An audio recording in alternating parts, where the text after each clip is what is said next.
Hello, I'm Gaurav, and in this part of the chapter, we are going to study the oceanic movements of water. First part में हमने पानी की importance के बारे में discuss किया था, इसकी कंजर्वेशन की इम्पोर्टेंस के बारे में डिस्कस किया था, और इसके अलावा हमने बहुत सारी उन चीज़ों के बारे में डिस्कस किया था जो कि एक शॉकिंग रेलिवेशन था अबाउट वाटर। हमारे यानी कि मनुष्य के पीने के लिए जो एग्जैक्टली फ्रेश वाटर इस दुनिया में अवेलेबल है, ये बहुत ही ज़्यादा कम है। और बाकी का हमने ये भी पढ़ा था कि हाइड्रोस्फीयर में 97% जो पानी है वो पीने योग्य नहीं है। बट एक आम धारणा है कि क्योंकि वो पानी पीने योग्य नहीं है तो वो पानी किसी भी उपयोग में नहीं लाया जा सकता। ये एक बहुत ही गलत धारणा है। बल्कि ओशनिक वाटर जो हाइड्रोस्फीयर का 97% टोटल कॉन्स्टिट्यूंट वाटर है, वो पानी नेविगेशन पर्पस के लिए बहुत ही यूज़फुल है। या ये कहें कि हमारी हमारी कंट्री के लिए या दुनिया की जितनी भी कंट्रीज़ हैं जो कोस्टल एरिया में बसी हुई हैं, उनकी इकोनॉमिक एक्टिविटी के लिए ये ओशनिक वाटर बहुत ही ज़्यादा इम्पॉर्टेंट है। अगर आपने पहले की चैप्टर्स को पढ़ा होगा, यानी कि हिस्ट्री के चैप्टर्स को पढ़ा होगा, तब आपने बहुत सारे सिल्क रूट को डिस्कवर किया था जो कि ओशनिक ट्रेड से इंडिया से कनेक्ट होते थे, चाइना और Africa, East Asia, West Asia जाते थे। ऐसे कई सारे सिल्क रूट थे जहाँ से सिल्क चाइना से इंडिया और इंडिया से बाकी की कंट्री पहुँचता था। ऐसे बहुत सारे और भी रूट्स थे जिन रूट से वास्को डी गामा ने इंडिया को डिस्कवर किया, बाकी की कंट्री ने उसको फॉलो किया, और फाइनली वो इंडिया के ट्रेड रूट को ढूंढने में सफल होने के बाद उन्होंने भारत में अपने ट्रेडिंग लिंक्स बढ़ाए, फिर पॉलिटिकल लिंक्स बढ़ाए। धीरे धीरे भारत का जो व्यापार था वो बाकी के देशों में फैला और भारत की प्रॉस्पेरिटी में और ज़्यादा वृद्धि हुई। अगर हम एंशियंट इंडिया की बात करें तो एंशियंट इंडिया में, मिडाइवल इंडिया में भी बहुत सारे ऐसे किंगडम थे लाइक चोलाज, जिन्होंने ओशनिक रूट को बहुत अच्छे से यूटिलाइज़ किया और आस पड़ोस की कंट्री को रूल किया। और इन ओशनिक वाटर में कई सारी इकोनॉमिक एक्टिविटी उन्होंने की जिससे उनके किंगडम को प्रॉस्पेरस बनाने में उनकी काफ़ी हेल्प मिली। तो ओशन का जो पानी है, हालांकि वो सॉल्टी है, लेकिन सॉल्टी होने के बावजूद उसकी बहुत सारी उपयोगिताएं हैं। बट उसकी इंपॉर्टेंस को हम पढ़ने से पहले हम पढ़ लेते हैं कि ओशनिक वाटर की मूवमेंट कैसी होती है, वो कौन कौन सी मूवमेंट होती है, और पर्टिकुलर मूवमेंट की इंपॉर्टेंस क्या क्या होती है। तो ओशनिक वाटर की सबसे इंपॉर्टेंट मोमेंट्स में हम तीन मोमेंट को कैलकुलेट कर सकते हैं। वे पहली मोमेंट है वेव्स, दूसरी है टाइड्स, और तीसरी है ओशनिक करंट्स। तो पहली जो मोमेंट है वेव्स,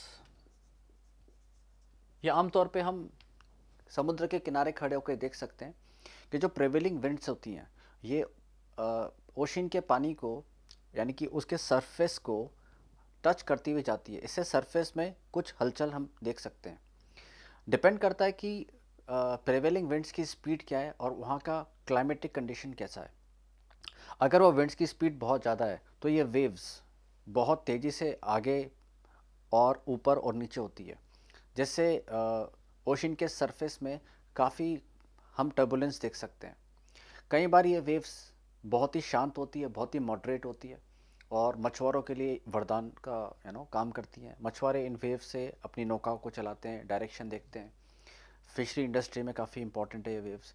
बट कई बार जब ये वेव्स मॉडरेट से एक्सट्रीम की तरफ चली जाती है या वेव्स बहुत तेज़ी से बहती हैं, तो ये वेव से बहुत ज़्यादा डिज़ास्टर भी इंसान को महसूस होता है। फॉर एग्ज़ाम्पल, अगर हम वेस्ट बंगाल में बात करें तो वेस्ट बंगाल में ये जो वेव्स हैं ये साइक्लोन के साथ आती हैं, जिसे हम काल बैसाखी कहते हैं। और ये काल बैसाखी जो कि एक बहुत ही स्ट्रॉन्ग वेव है, ये बंगाल के एरिया में और उड़ीसा के एरिया में चक्रवाती तूफान के लिए रिस्पॉन्सिबल होती है, जो लाइफ और प्रॉपर्टी के लिए बहुत ही ज़्यादा हानिकारक होती है। वेव्स कई बार उन ओशन वाटर की भी हेल्प करती है जिन ओशन वाटर का जो सरफेस वाटर है वो काफ़ी फ्रीज रहता है।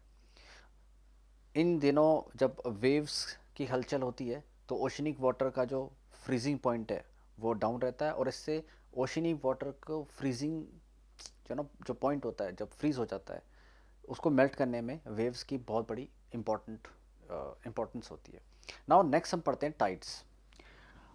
स्टूडेंट्स, आपने जब समुद्र किनारे खड़े होते हो तो एक बहुत बड़ी ज्वार और भाटे को महसूस किया होगा, जिसको हिंदी में बोलते हैं टाइड्स। एक ऐसा फिनोमेना है जो कि दिन में 2 बार होता है, और ये इसके लिए बहुत बड़ा रिस्पॉन्सिबल फैक्टर है चंद्रमा का गुरुत्वाकर्षण।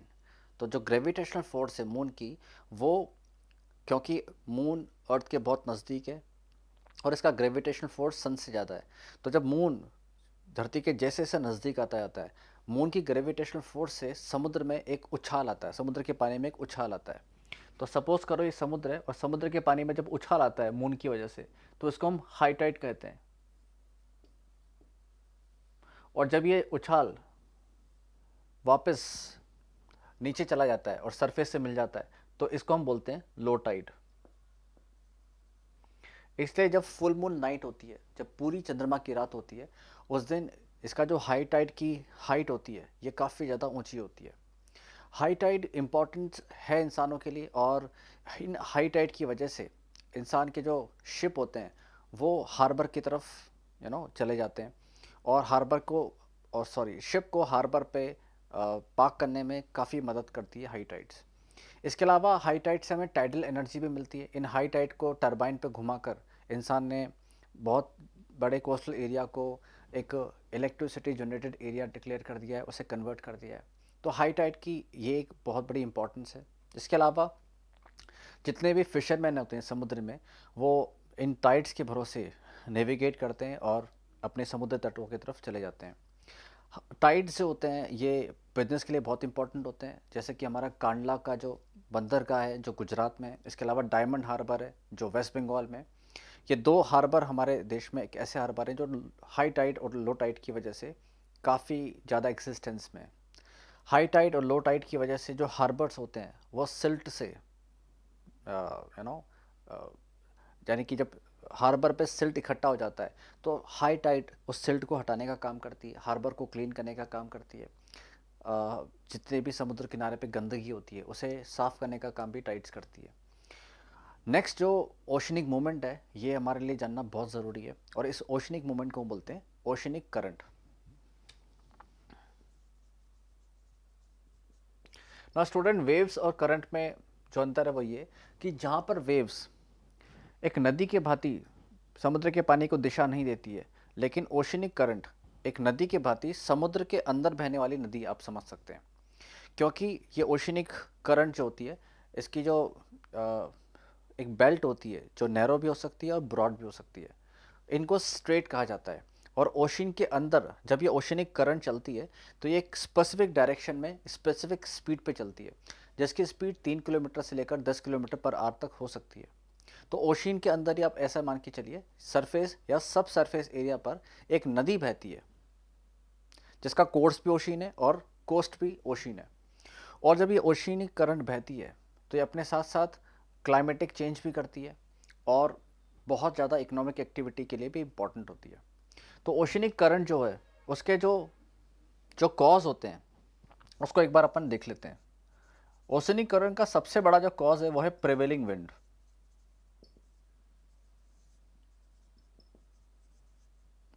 प्रिवेलिंग विंड का मतलब है उस पर्टिकुलर एरिया में जब हवा चलती है, डिपेंड करता है कि उस हवा की स्पीड कैसी है, वहाँ के क्लाइमेटिक कंडीशंस कैसी है, और फाइनली उस हवा के डायरेक्शन में वो ओशियनिक करंट हवा के डायरेक्शन से चलती है और इसी तरीके से वो स्पेसिफिक डायरेक्शन को पकड़ लेती है।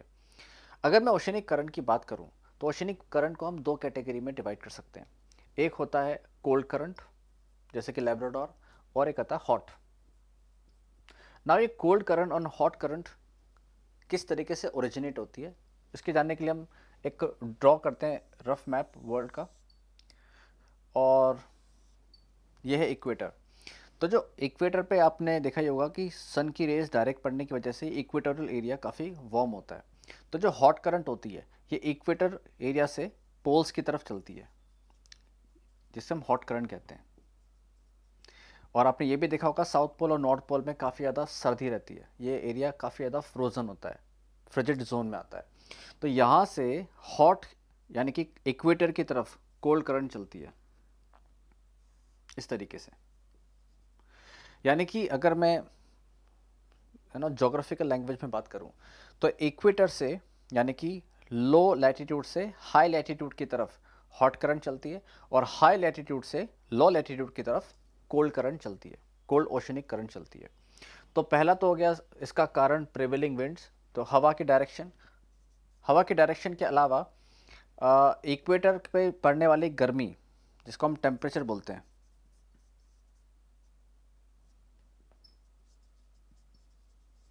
इक्वेटर पे पड़ने वाली गर्मी की वजह से ये जो ओशिनिक करंट है उसके अंदर एक्सपांशन होता है, और एक्सपांशन होने की वजह से ओशिनिक करंट फैलती है, और फैलने की वजह से उसका डायरेक्शन पोल्स की तरफ होता है। वहीं अगर हम कोल्ड करंट की बात करें तो कोल्ड करंट का टेम्परेचर ठंडा होने की वजह से वो अकॉर्डिंग टू प्रेशर उस इलाके में जाती है जहाँ पर लो प्रेशर होता है, यानी कि गर्म इलाकों में।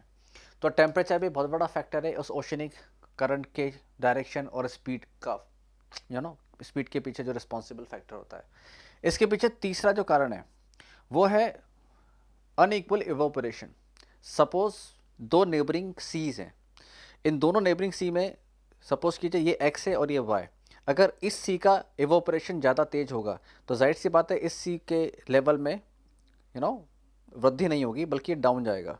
जब इस सी का लेवल डाउन जाएगा तो ओशनिक करंट इस सी से इस सी की तरफ चलेंगी। तो अगर इनइक्वल इवोपरेशन है, इस सी में ज़्यादा इवोपरेट हो रहा है पानी, इस सी में कम इवोपरेट हो रहा है ड्यू टू एनी फैक्टर, तो इसका लेवल डाउन हो जाएगा और ओशनिक करंट इस समुद्र से इस समुद्र की तरफ चलेगा। तो तीसरा जो फैक्टर है वो है अनइक्वल इवेपोरेशन।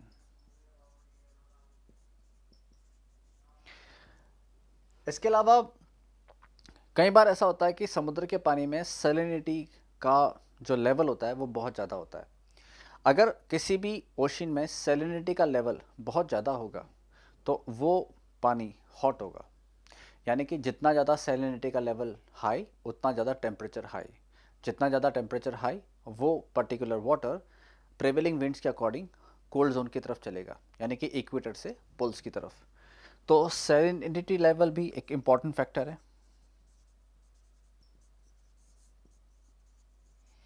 इसके अलावा आपने देखा होगा कि जो अर्थ रोटेट करती है, अर्थ के रोटेट करने की वजह से अर्थ के आसपास एक विंड जनरेट होती है जिसको हम कोरोलिस फोर्स कहते हैं। तो इस कोरोलिस फोर्स के अकॉर्डिंग ये जो नदर्न हेमिस्फेयर है वहाँ पे विंड राइट डायरेक्शन में चलती है और सदर्न हेमिस्फेयर में विंड लेफ्ट डायरेक्शन में चलती है। इसी वजह से ओशनिक करंट भी इस कोरोलिस फोर्स के अकॉर्डिंग चलती है, यानी कि अगर ओशनिक करंट नदर्न हेमिस्फेयर में होगी तो वो राइट डायरेक्शन में चलेगी, यानी कि ईस्ट की तरफ। और अगर ओशनिक करंट में वो अगर सदर्न हेमिस्फेयर पे होगी तो वो वेस्टर्न डायरेक्शन में चलेगी। तो फिफ्थ है रोटेशन ऑफ द अर्थ।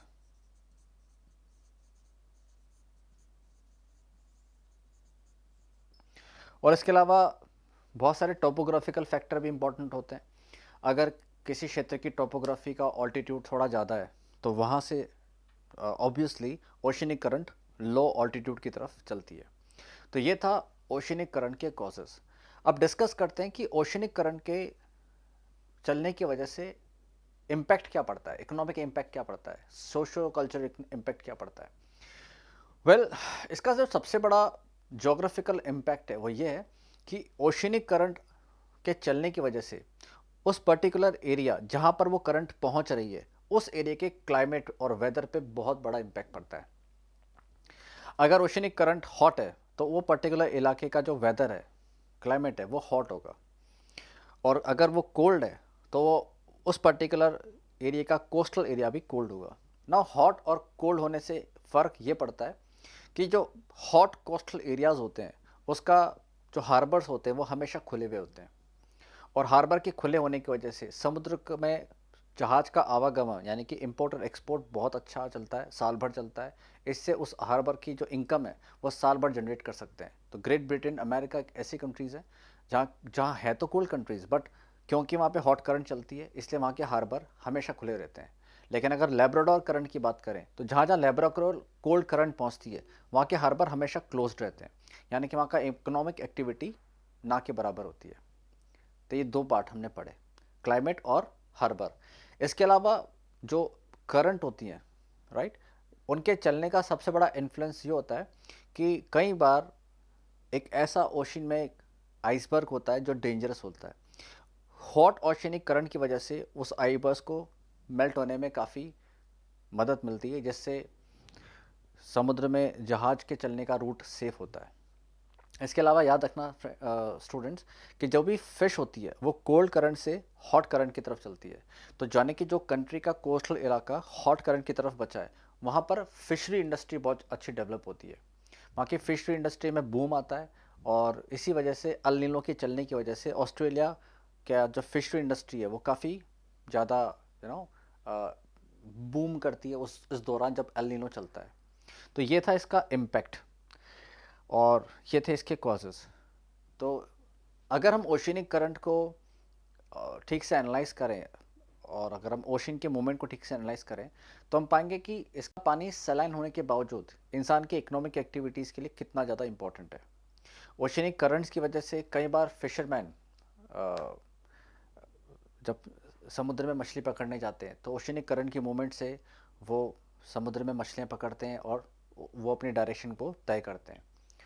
तो फिशरमैन के एग्जाम्पल से हम समझ सकते हैं कि इंसान एंशिएंट से लेकर मॉडर्न ज़माने तक ओशनिक करंट के ऊपर डिपेंडेंट होता आया है, और उसका उसका बेनिफिट भी बहुत मिला है। लेकिन 26 दिसंबर 2004 को ऐसा नहीं हुआ था। 26 दिसंबर 2004 को इंडियन ओशन में, जो एक इंडोनेशिया के पास में सुमात्रा आइलैंड है, वहाँ पर एक बहुत बड़ा ओशन के बेड में, यानी कि ओशन के फ्लोर पे एक बहुत बड़ा भूकंप आया था, जिसको सुनामी नाम दिया गया था।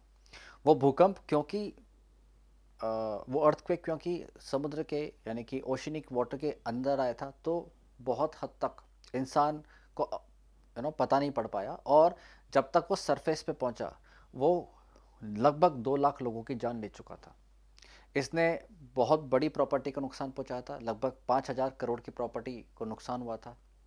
और सुमात्रा, ऑस्ट्रेलिया, अफ्रीका और स्पेशली इंडियन ओशन के जो भी कोस्टल एरियाज़ हैं, हमारे भारत के 11 राज्य इससे प्रभावित हुए थे, स्पेशली तमिलनाडु, केरला, पौंडीचेरी, आंध्र प्रदेश, और लाखों लोग इसमें मारे गए थे।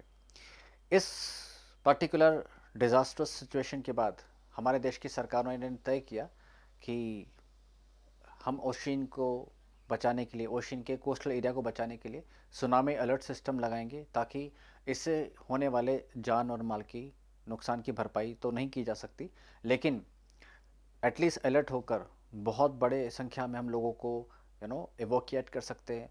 उन्हें एवैक्यूएट करने के बाद सेफ जगह पे ले जाया जा सकता है। तो स्टूडेंट्स, ये थे 3 तरह के ओशियनिक मोमेंट। आई होप कि इन मोमेंट्स को पढ़ने के बाद आप एनालिसिस करने में अपना अपना स्टडी का प्रीशियस टाइम को स्पेंड करेंगे। तो आई थिंक बहुत सारे क्वेश्चंस ऐसे निकल के आएंगे जो कि आपके बोर्ड के एग्ज़ाम्स और दूसरे कॉम्पिटिटिव एग्ज़ाम्स के लिए बहुत ही इंपॉर्टेंट होंगे। Thanks a lot.